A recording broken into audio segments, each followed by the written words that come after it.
Le très célèbre Carroll Shelby disait de lui qu'il était l'Américain le plus rapide à avoir jamais participé à une course de Grand Prix. Et peut-être bien qu'il avait raison. Moi, c'est Helmut, et aujourd'hui on va parler du premier Américain à monter sur un podium en championnat du monde de Formule 1. Le premier Américain à remporter les 24 heures du Mans comme pilote principal. Dans les années 60, la Formule 1 était dominée par les Européens. Celui dont on va parler aujourd'hui était presque aveugle sans ses lunettes. Mais avec, il était tout simplement un monstre sur les circuits. Aujourd'hui, je vous raconte l'histoire de Maston Gregory.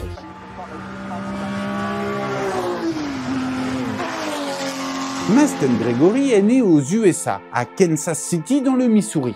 Il pousse son premier cri le 29 février 1932. Ses parents possédaient une compagnie d'assurance locale qui marchait plutôt bien. Malheureusement, il n'a même pas un an que ses parents décident de divorcer. Et alors qu'il n'a que 3 ans, son père meurt. Sa mère va alors vendre l'entreprise familiale et elle est prévoyante.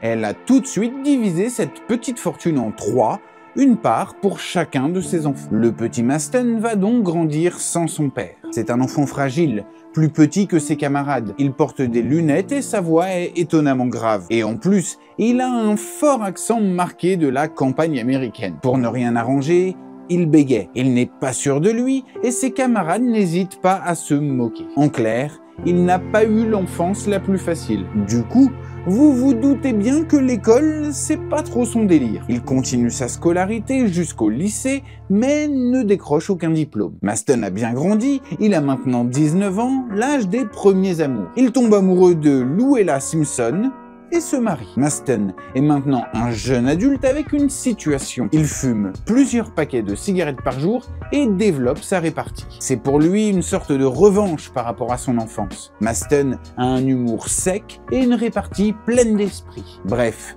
l'Américain est loin d'être un idiot. Son intérêt pour la course se manifeste très tôt. Son passe-temps favori ? Faire des courses de dragster dans les rues de Kansas City avec une Ford Coupé 1933. En même temps, il s'inscrit dans l'équipe de course créée par son beau-frère. Et comme Maston a plus de 18 ans et est déjà marié, il peut récupérer son héritage avant ses 21 ans. Avec ce pactole, il achète une voiture de sport de marque Allard, équipée d'un moteur Mercury. Et ça y est, il est prêt à se lancer dans le monde du sport automobile. Sa première course a lieu au Texas en 1952, une course de 50 miles, environ 80 km, pendant laquelle il montre son bon coup de volant. Il impressionne dès ses premiers tours de roue.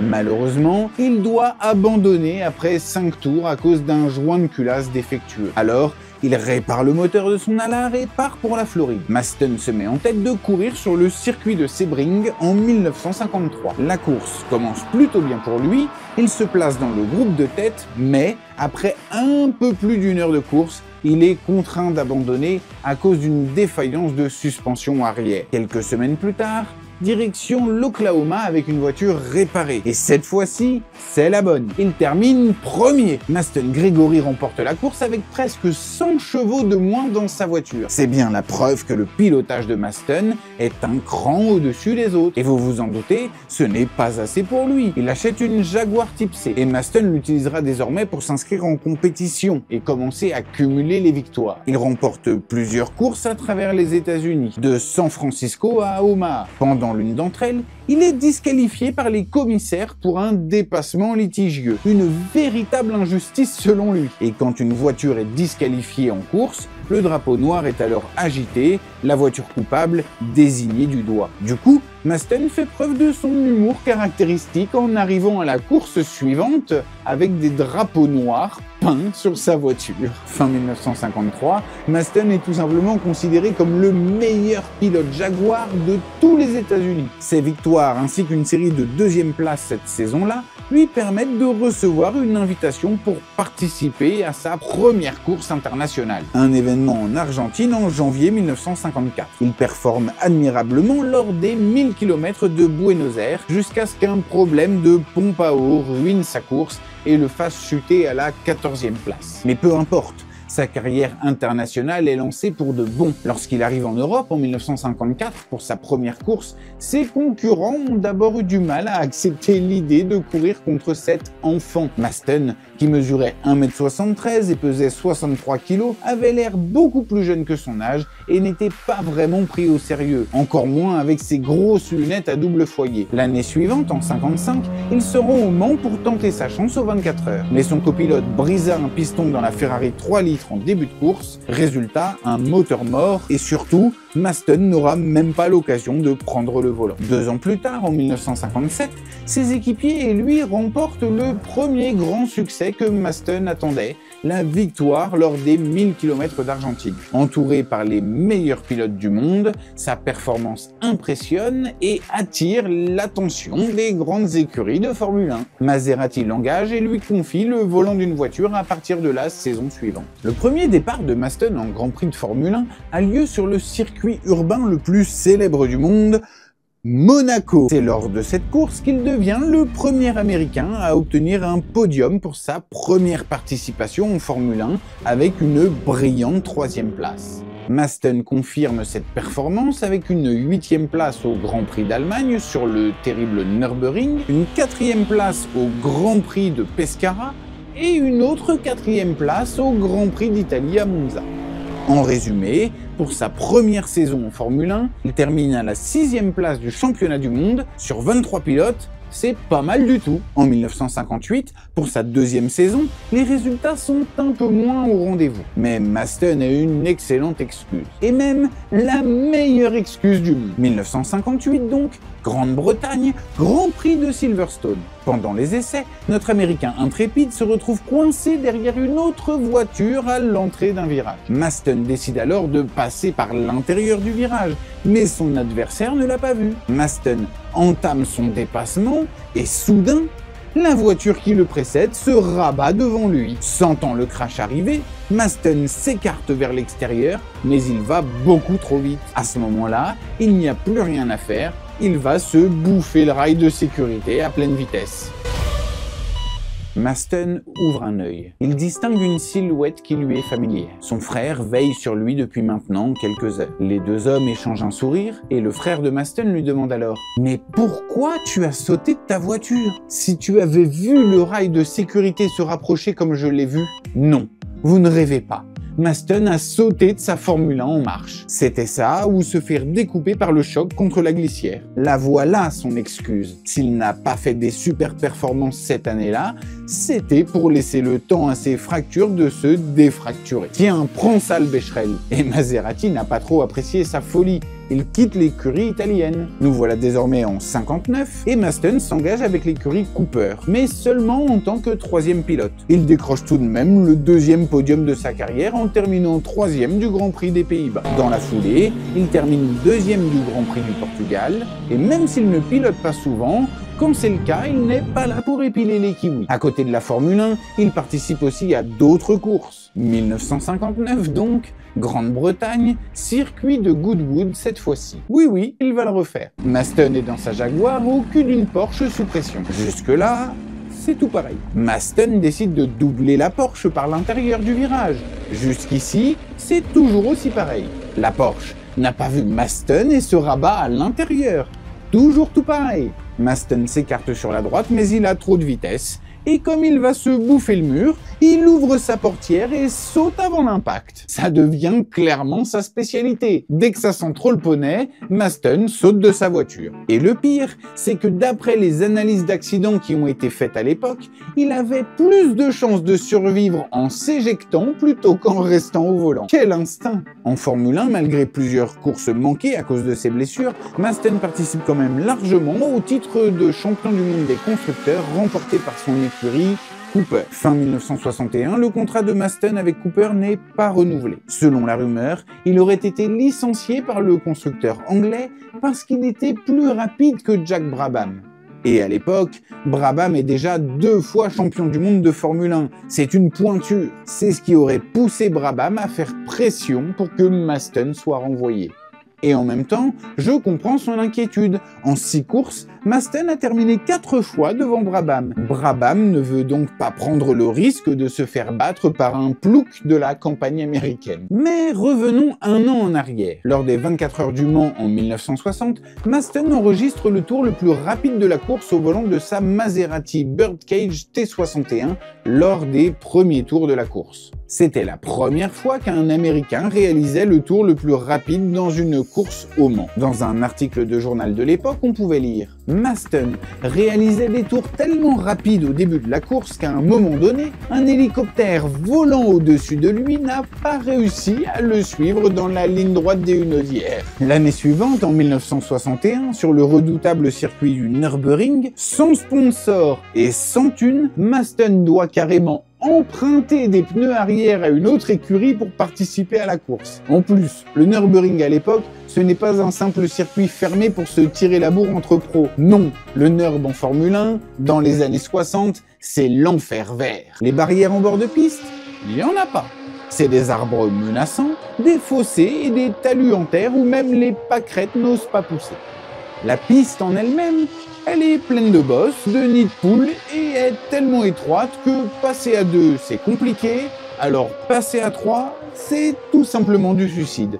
C'est dire si Masten a du talent. Il remporte les 1000 km du Nürburgring avec son coéquipier. La même année, au Mans, Masten enregistre son meilleur résultat lors des 24 heures. Il termine à la première place de sa catégorie avec une Porsche RS61 Spyder et c'est déjà pas mal.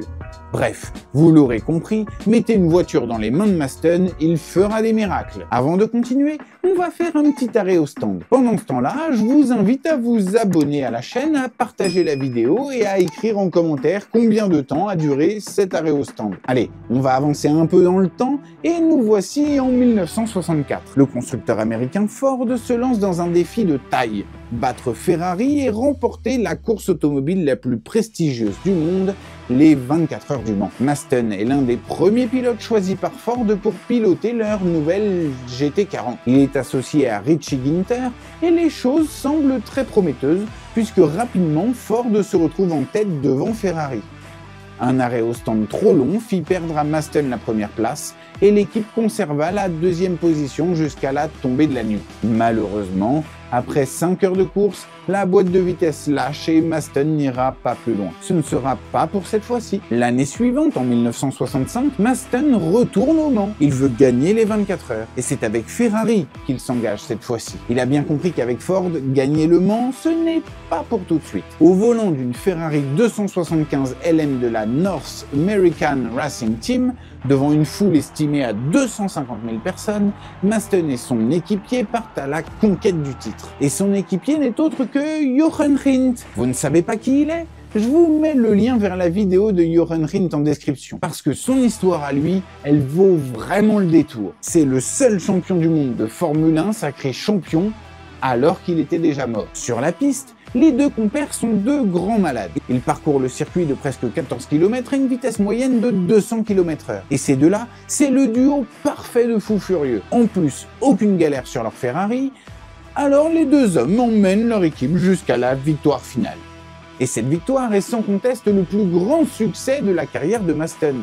Avec Jochen Rindt, ils ont permis à Ferrari de décrocher leur 9e victoire au Mans. Et dire que le constructeur italien devra attendre 2024 pour remporter une nouvelle fois les 24 heures. La carrière de Masten en sport auto commence ensuite à ralentir. Il termine sa dernière saison comme pilote de Formule 1 en 1966 et 6 ans plus tard, après le décès de son ami de longue date Joe Bonnier lors des 24 heures du Mans, Masten décide qu'il est temps de s'éloigner définitivement de la compétition automobile. Masten n'annoncera jamais officiellement sa retraite de la course. À l'époque, il dit même à son frère « Beaucoup de pilotes annoncent leur retraite dans les médias, puis reviennent.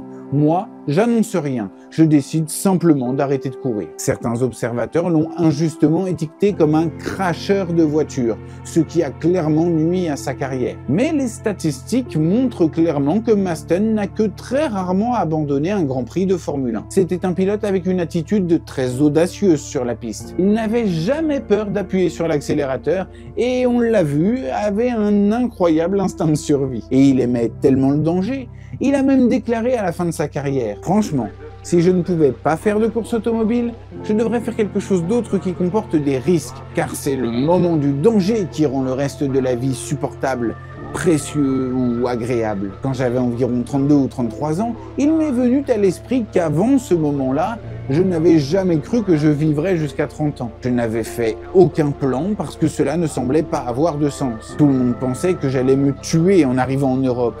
Et avec le recul, je suis surpris d'être encore là. Je conduisais principalement par réflexe. Je ne savais vraiment rien de la course. Je crois que j'avais juste un certain talent naturel. Heureusement, Masten survécut à 2 des décennies les plus dangereuses de l'histoire du sport automobile. Ironiquement, l'homme surnommé The Kansas City Flash au début de sa carrière et qui avait échappé à la mort à plusieurs reprises, meurt dans son sommeil d'une crise cardiaque dans sa maison d'hiver en Italie le 8 novembre 1985 à l'âge de 53 ans. Il avait un style de conduite audacieux et agressif qui le rendait logiquement plus rapide que beaucoup de grands pilotes européens de son époque. Avec plus de chance, Masten aurait pu rouler des voitures plus compétitives et fiables, ce qui l'aurait fait devenir une star américaine de la course automobile. Il était définitivement en avance sur son temps en tant que pilote et c'est vraiment dommage qu'il n'ait jamais reçu le crédit ou la célébrité qu'il méritait. D'ailleurs, plusieurs personnalités avaient une très haute opinion de Masten, tant en tant que personne qu'en tant que pilote. Pour eux, Masten avait un don spécial, un don pour conduire vite, mais aussi énormément de courage. La mort de Masten Gregory passa plutôt inaperçue dans la presse. Le journal de sa ville d'origine, le Kansas City Star, publia un petit article de 2 colonnes à propos de son décès. Mais même pas dans la section sport du journal, seulement 2 pauvres lignes dans la rubrique nécrologique. Masten Gregory incarnait la véritable définition d'un héros, n'hésitant pas à risquer sa vie pour gagner. Il a montré que les Américains pouvaient tout à fait être compétitifs face aux Européens en Formule 1. Il aura participé à près d'une centaine de courses officielles et son Graal, sa plus grande fierté en sport auto, c'est sûrement sa brillante victoire aux 24 heures du Mans avec Ferrari. S'il n'a jamais atteint la gloire qu'il méritait, ses victoires et son courage restent dans les mémoires de ceux qui l'ont côtoyé. Plus qu'un simple pilote, Masten était un homme qui savait que la vie n'était précieuse que lorsqu'on osait risquer sa peau pour la vivre pleinement. C'est peut-être pour ça qu'il sautait de sa voiture avant le crash. Et aussi peut-être par instinct de survie.